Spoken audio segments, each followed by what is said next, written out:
AMMAN Jordanian and Palestinian civil society activists on Tuesday warned the local and international community of a health disaster if Israel does not allow humanitarian aid to the Gaza Strip.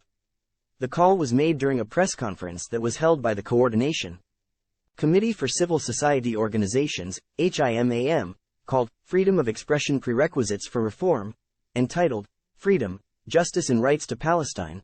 The Israeli assaults on Gaza, for the ninth day, resulted in the deaths of 2,750 Palestinians, including 1,000 children, and 11 journalists, according to a statement by Himam.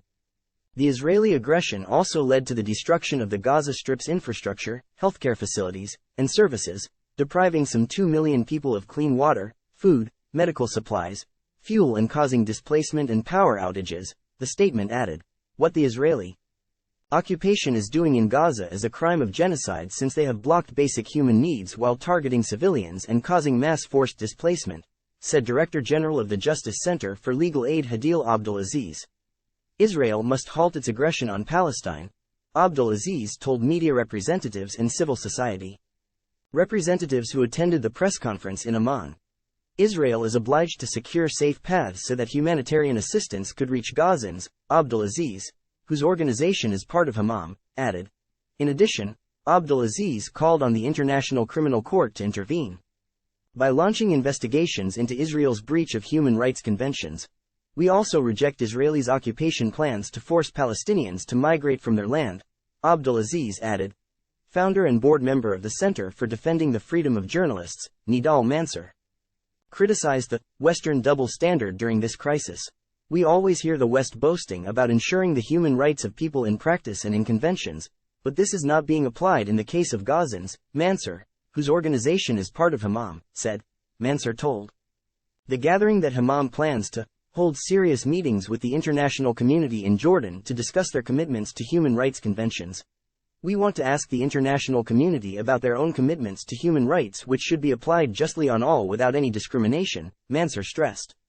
Time equals 400 Ms. greater than Himam was established in 2015 and consists of 11 civil society organizations with the goal of ensuring unity among organizations to boost the role of non-governmental institutions in society and enable them to play a leading role, as well as uphold the values of democracy and human rights. Also addressing the gathering via a phone call during the press conference was Amjad Shawa, director of the Palestinian Non-Governmental Organizations Network, PNGO, in the Gaza Strip, who warned of a human disaster if humanitarian aid is not allowed to enter the Gaza Strip in the next 24 hours. Director General of the Palestinian Independent Commission for Human Rights Amar Dweik also spoke during the press conference via teleconference and criticized the Western double standards. The Western world is turning a blind eye to what is happening in Gaza, Dweik said. Dweik pointed out that the Western world was quick to voice condemnations in the Russian-Ukraine war, but kept silent to Israeli atrocities against the Palestinian people. Israel is targeting civilians and destroying homes, and the Western world is only talking about providing aid rather than condemning Israel, Dweik stated. Nevertheless, Dweik maintained, I would like to reassure everyone that people in Gaza will remain steadfast and patient all the way. The gathering praised His Majesty King Abdullah's tireless efforts in rallying efforts to stop the Israeli aggression on Gaza. The gathering also commended the Jordanian government's efforts in their attempts to secure humanitarian aid to the people in the Gaza Strip. Also addressing the press conference was Human Rights Watch, HRW, senior researcher, Middle East and North Africa Division Hiba Zayedin, who said that since October 7, as misinformation continues to spread like wildfire, HRW researchers have endeavored to document and call out laws of war violations as they happen. We have confirmed Israel's use of white phosphorus in both Gaza and Lebanon, which has put civilians at risk of serious and long-term injuries, Zayedin said. Zayedin added, we have spoken up about Israel's catastrophic decision to cut electricity, food, fuel, and water into Gaza in what can only be described as a form of collective punishment for actions committed by individuals. This is a war crime, as is using starvation as a weapon of war, Zayedin stressed.